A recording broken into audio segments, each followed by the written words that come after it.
নমস্কার বন্ধুরা, মন্দিরা রান্নাঘরের সকলকে স্বাগত জানাই। আজকে বানাবো ঝিঙে পুরভরা ভর্তা রেসিপি।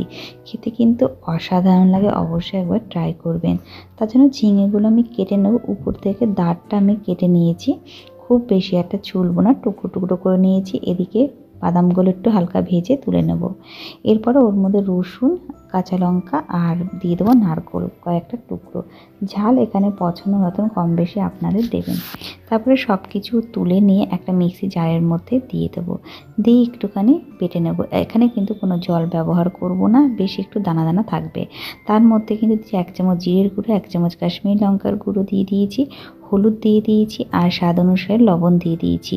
দিয়ে এবার এই শুকনো অবস্থাতেই কিন্তু এটা একটু পেস্ট করে নেব।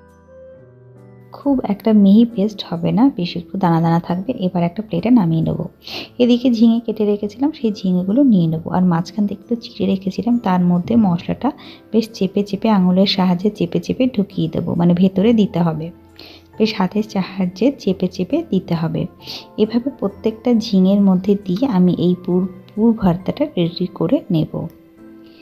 এভাবে একবার ঝিঙে পুরভরা ভর্তা রেসিপিটা খেয়ে দেখতে পারেন, গরম ভাতে দুর্দান্ত লাগে। অবশ্যই একবার ট্রাই করবেন, অবশ্যই একবার খেয়ে বলবেন কেমন হয়েছে, কমেন্ট করে কিন্তু অবশ্যই আমাকে জানাবেন। আর আপনাদের এরকম ভর্তা খেতে ভালো লাগে সেটা অবশ্যই কমেন্ট করবেন।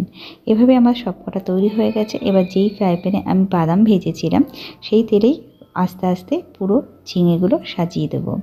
আর একটুখানি তেল উপর থেকে দিয়ে দেবো, যাতে ঝিঙের গায়ে লাগে। এবং এটা আপনারা ঢেকেও দিতে পারেন এবং হালকা আঁচে এটা কিন্তু করতে হবে। ঝিঙেটাকে একটু নরম হতে হবে।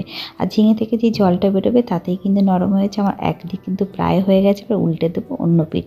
বেশ 2 পিঠ আমার হয়ে গেছে, দেখতে পাচ্ছেন কতটা সুন্দর হয়েছে। বন্ধুরা, নতুন বন্ধুরা অবশ্যই করে চ্যানেলটা সাবস্ক্রাইব করে দেবেন, পাশে থাকা বেল আইকনটি অন করে দেবেন, যাতে নতুন নতুন ভিডিও আপনারা চটজলদি পেয়ে যান। আর কেমন লেগেছে অবশ্যই করে আমাকে কমেন্ট করে জানাবেন। আর ভালো লাগলে সাবস্ক্রাইব করবেন, শেয়ার করবেন, লাইক করবেন। আর আবার দেখাবেন নতুন কোনো রেসিপি নিয়ে। আজকের মতন টাটা, সুস্থ থাকবেন, ভালো থাকবেন।